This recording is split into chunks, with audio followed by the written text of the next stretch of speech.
What about now, folks? Is that any better? I don't know. We'll give it a try. So Metro Atlanta added 66,000 new residents between April 2022 and April 2023. So that is a lot of people for 1 year's time. I mean, then it says to a record 5.16 million people. So we are continuing to bring people in. And I really feel like a lot of people here expected, when the pandemic kind of ended, everything went back to some sort of normalcy, that we were going to see a big pause.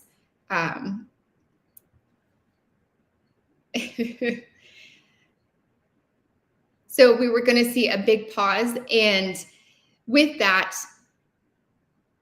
you know, we were going to see differences in how many people were coming in. And so we haven't really seen that.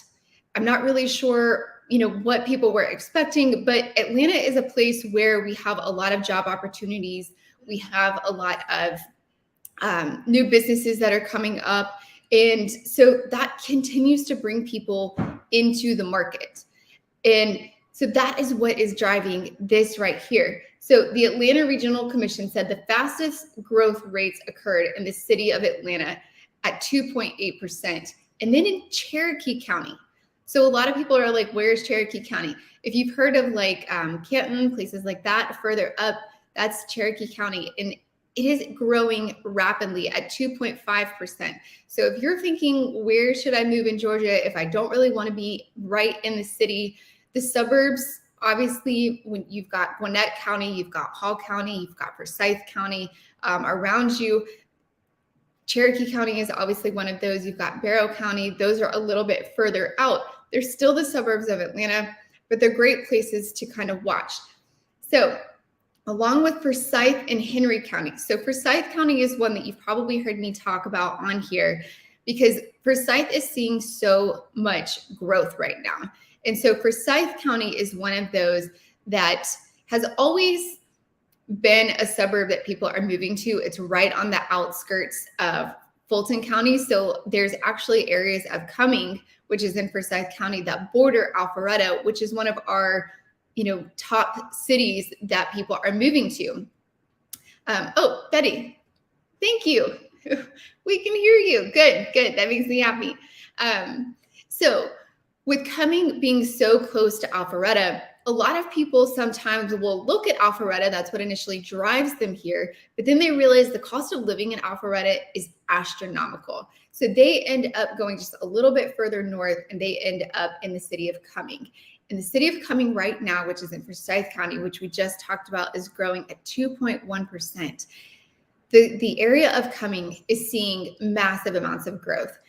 You might have seen one of my Instagram stories and Instagram reels about Cumming City Center. This is an adorable area. It kind of reminds me of like a Swanee Town Center or an Avalon, even a little bit more than Swanee Town Center, kind of like an Avalon or Halcyon, which is right there in the middle of Alpharetta. They have a ton going on. There's a putt-putt place. There's a new pizza shop, ice cream shop, nail shop. They've got a huge amphitheater. So we're starting to see a lot of people that live in the Cumming area really enjoying that space.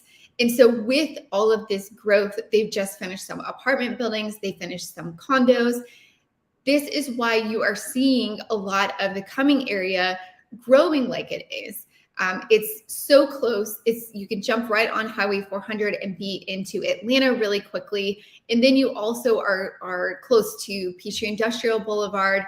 So it has many points where if you need to get into the city, or if you're trying to get onto the airport even, there's a lot of ways that you can do that to kind of skip around if there's traffic one way or another. And unfortunately in Georgia, traffic is abundant and it's everywhere. So, but let's look at this article here. So it says that officials said the population increase is fueled by ongoing strong employment growth. So it's funny. The video that I just shot that's going to be coming out this Sunday specifically talks about all of the growth with employment here in Georgia, because we have one of the lowest unemployment rates in the entire US. So if you're looking for a job, you can probably find it here in Georgia. The tech industry is booming here. The movie industry has been, slowly but surely coming here. And there is just an abundance of employment opportunities here. So it says jobs in the region have increased 5.4% since the pandemic began. So I don't know if you guys remember, I'm kind of traumatized, but during the pandemic, 2020, everything shut down. We were told, go home, stay in your homes. So many restaurants closed and then never reopened. But thankfully here in Georgia, because we reopened quickly, a lot of people were able to sustain their businesses.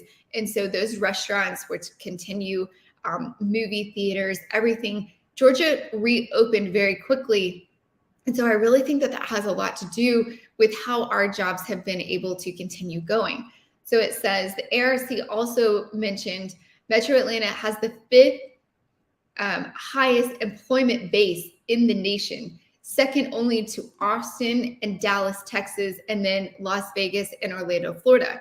So obviously Las Vegas and Orlando, they've got a lot of job opportunities because of Disney, Hollywood studios, and then Las Vegas, so much going on there. So Atlanta does not have that to compete with. So being fifth on that list between those, I think Atlanta is doing really well, and I'm super proud of our city. Job growth drives population growth, what we just talked about, right? So the question then becomes, if we go down here and we look, the city begins to overcome. So in 1980, there were 1.9 million people. This is in the metro Atlanta area, not in the city of Atlanta. So I'm talking about the suburbs. In 1980, there were 1.9 million people. In 1990, 10 years later, that had gone up to 2.6 million people. And then the year 2000, it had gone up to 3.5. Fast forward to 2023, we're looking at 5.2 million people that are here in our metro Atlanta area, 5.2 million. So it says the city of Atlanta added 14,300 residents in the past year, nearly 3 times the previous 12-month period. So again, it goes back to when the pandemic shut down. And then I really believe, this is a personal opinion, but the South opened up very quickly after that. And there were a lot of places throughout the US that didn't. New York, California, Chicago, a lot of those places stayed shut down. And our kids were going back to school. We were going back out to eat. We were trying to be safe and obviously having social distancing, but life kind of had to carry on. And I feel like a lot of people throughout the US just really were tired of where they were. They were tired of not having some sort of normalcy. They were kind of nervous about what their kids were going through that they weren't seeing kind of behind the scenes and mentally, because they weren't with their peers. They were learning from home. And a lot of us still had to carry on our jobs just virtually. And now we're trying to school kids virtually. And I don't know about y'all, but that did not go very smoothly in our house, just trying to be the worker bee and the parent and the teacher all at the same time. And so I feel like a lot of people, those were so many of the calls that we got, where can we move, where kids are going back to school, we can go outside, people are just living their lives again. And we started to see a massive amount of growth. This right here tells the tale. So the city's previous record increase occurred in 2018 to 2019 with 10,900 new residents. So clearly it was already starting to come.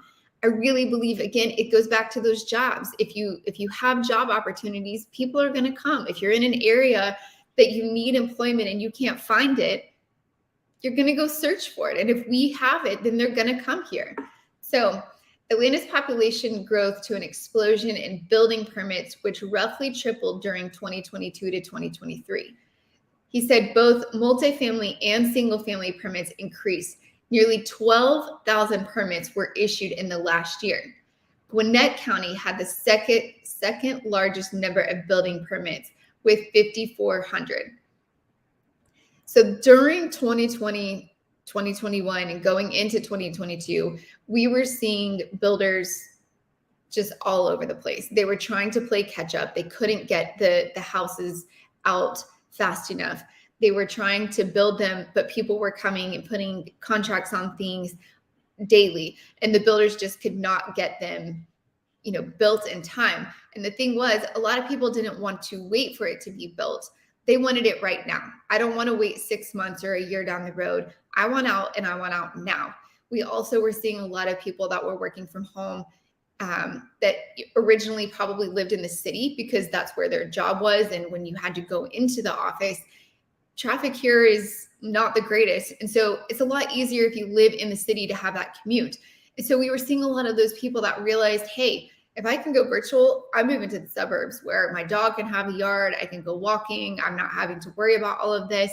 And so with that, Gwinnett County is one of the largest counties other than Fulton County. And this says that it had the second largest number of building permits. And keep in mind, again, this is 2022 to 2023. So this is recent. This isn't over the pandemic.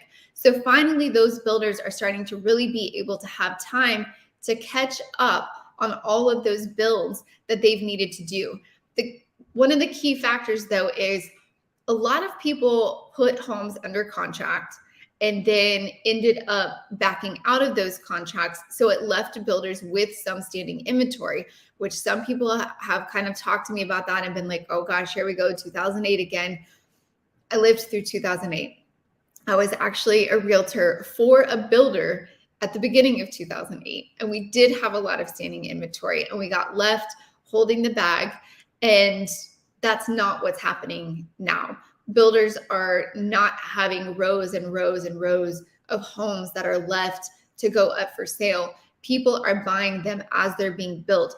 The new construction that is currently built usually is somebody that had it under contract and then ended up backing out, or builders are trying to build a couple of those here and there, just because when you do have somebody that comes in, maybe they've been relocated or they're trying to move from one county to another, one school district to another, they need to move quickly. And builders don't like saying, I'm sorry, I don't have anything for you.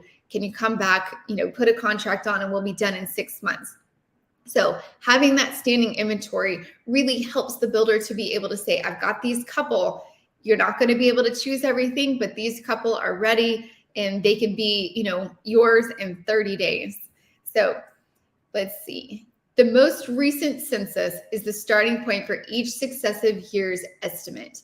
So if we look here, going up at the population, we've gone from 500,000 in 2020, just under 500,000 in 2020, to over 525,000 as of today. That's a lot. The ARC sees the rise in building permits as more of a foundation for future growth, adding that a lot of this is going to be deferred until we do our population estimates for next year. If you look at the city of Atlanta, you have lots and lots of large-scale public-private investments. The city of Atlanta is reinvesting in itself big time, and that's going to translate into population growth. So I feel like this kind of goes back to what I was talking about 2 weeks ago when we did the live. We're seeing a lot of commercial buildings that are being turned into residential buildings within the city. Because when the pandemic happened, I think a lot of businesses, especially large scale businesses, really started to think about, do I need these massive offices to bring everybody in? Now, don't get me wrong.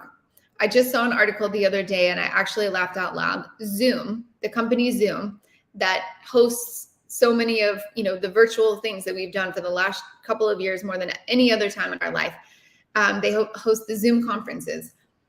The corporate office for Zoom just required their employees to come back in at least 2 to 3 days a week.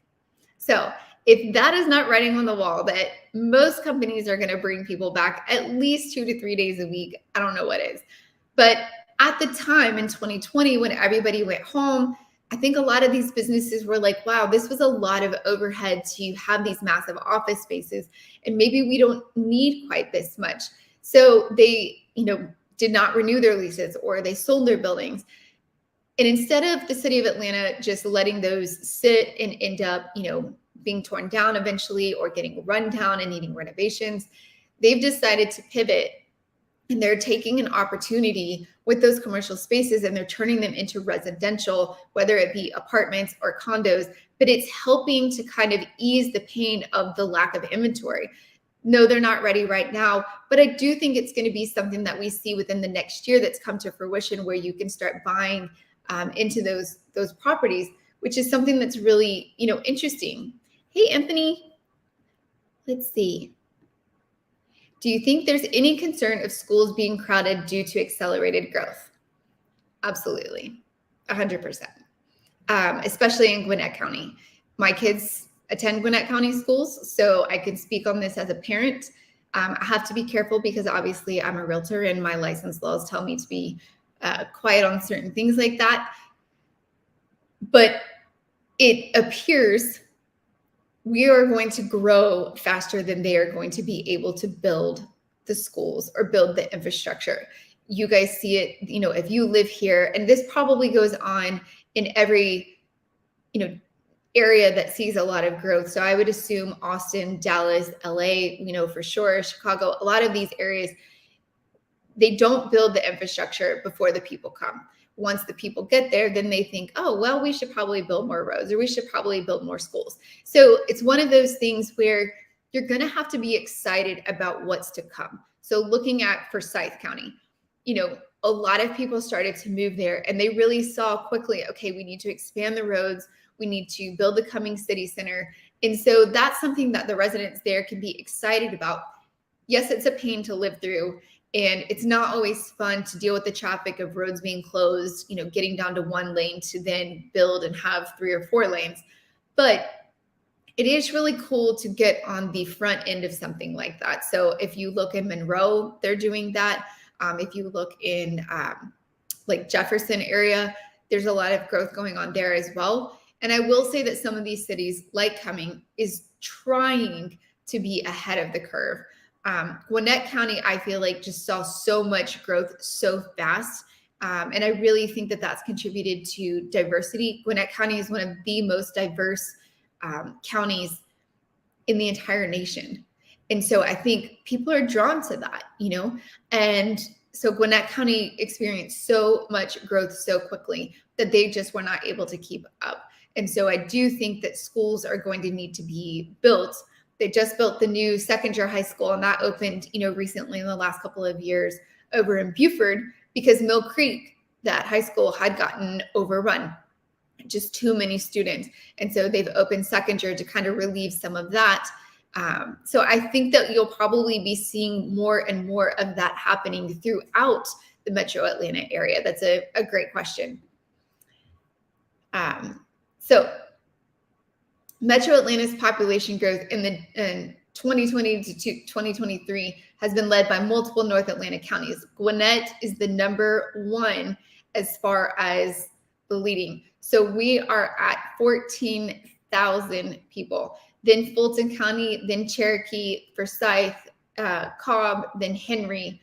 So these are all common places that you see people moving to already. So this isn't a surprise, but really looking at the numbers and seeing how many people actually are coming here is something that is a little bit of a surprise. I know we see people moving here, but we just really don't look at what the numbers actually are. And so that will give you an idea. So it said Fulton, the region's biggest county, added 18,500 residents. So that's astounding. Gwinnett grew by right about the same. So we're growing by leaps and bounds. So Anthony, going back to what you were just saying, there's going to have to be infrastructure put in place. I think, realistically, we're going to be seeing either more multifamily. And what I mean by that is I think that you're going to start to see more houses that have basements finished out for, either teen suites, where if the parents own the house, maybe when their son or daughter get married, those kids live with them longer. Or it could be something where, say my husband and I own our home and then one of our parents end up living in the basement. So that would be multi-generational living. I think we're going to see more of that, whether it's in the home or you're even really starting to see, especially there's a neighborhood over in Cumming called Bickery, beautiful neighborhood. But over the apartment or just separately, they have a very small structure. And this is intended to have like a guest house. And what a lot of people are doing is taking this guest house and making it an opportunity for generational living. So again, either an older generation or the younger generation living in the main house, and then the opposite of that, living in the guest house. And it actually works well. I know a lot of cultures have embraced this for a very long time. We obviously have not. Some of us have, but it's something that I think you're going to start to see more and more. The other part to that I think you're going to see is more townhomes, condos, where we're going up instead of out, because land is expensive and land is getting scarce here. So obviously in Gwinnett County and in Fulton County, you're not going to see a lot of land opportunities. And so people, and you builders specific, are starting to build townhomes and build condos, because then obviously you can stack them and go higher. And that way you're not taking up as large a footprint on the ground. So it's not going to be as expensive to build. So if we look here, housing demand is very high and prices as a result are very high, which does not act as a brake on population growth. Single family permits remain constrained. So a lot of people are thinking, well, because interest rates are high, then that will curve, people moving in here. It hasn't happened yet. The only thing that has curbed people moving here is the lack of inventory. So when a home is listed, we're still getting a lot of traffic. If that home is priced appropriately and is a good looking home, there's not a lot of work to be done, that house is still going very quickly. Days on market are still relatively low. We're still seeing over ask offers. We're still seeing some that are waiving contingencies. I will say that that's not the norm compared to the last couple of years, thankfully. Most of the offers I've written, I am writing in an inspection. I am writing in an appraisal. So those things are for me, things that should be in there. Obviously, you're the client. You tell us what to do and we will. But it's one of the things that I feel very strongly that should be in there for your protection. That being said, we're still seeing them go over ask, not 50 to 100,000 like we were before, but we are still seeing them go over. I had one on a listing that I just had, and it went $40,000 over the list price. So it's still happening. This just goes to show why we're still having a lot of growth here, and it's not going to stop anytime soon.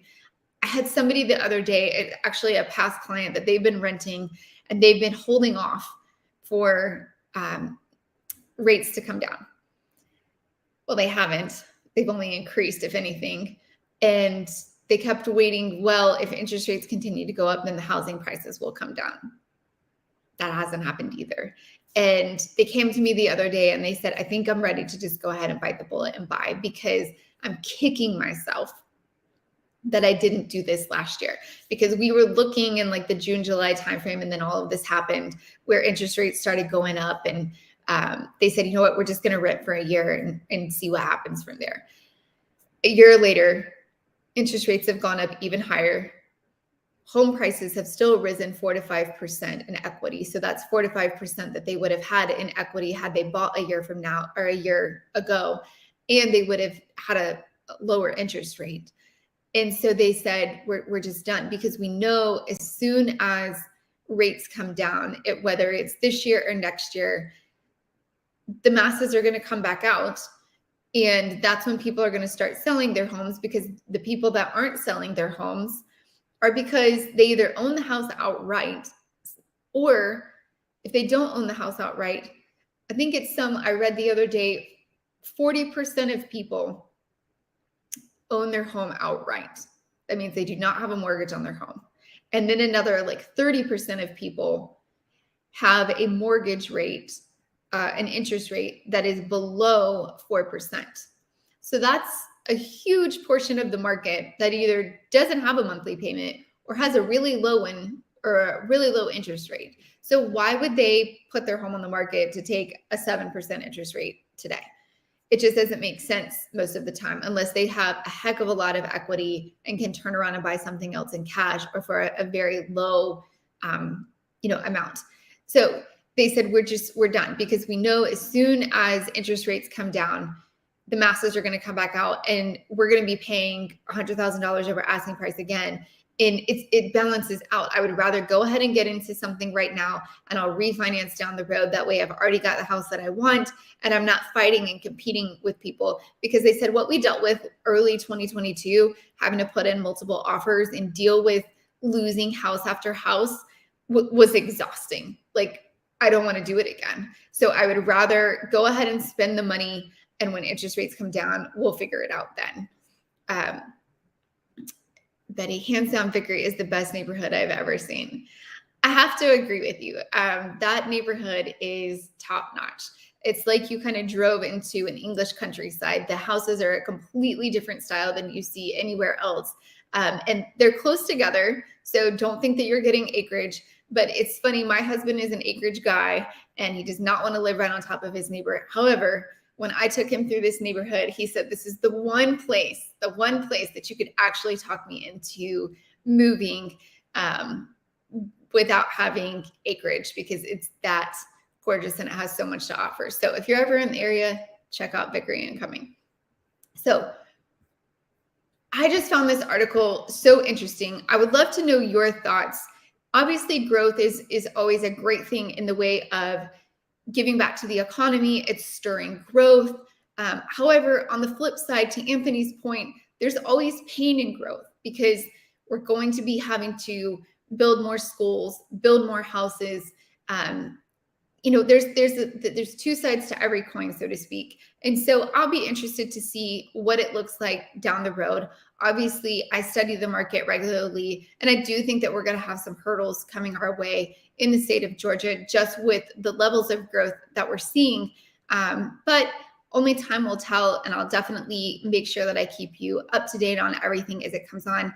As always, I really appreciate you guys tuning in. I'd love to hear from you. So drop me, a chat or go ahead and shoot me an email. I would love to connect. Otherwise, I'll see you guys next week.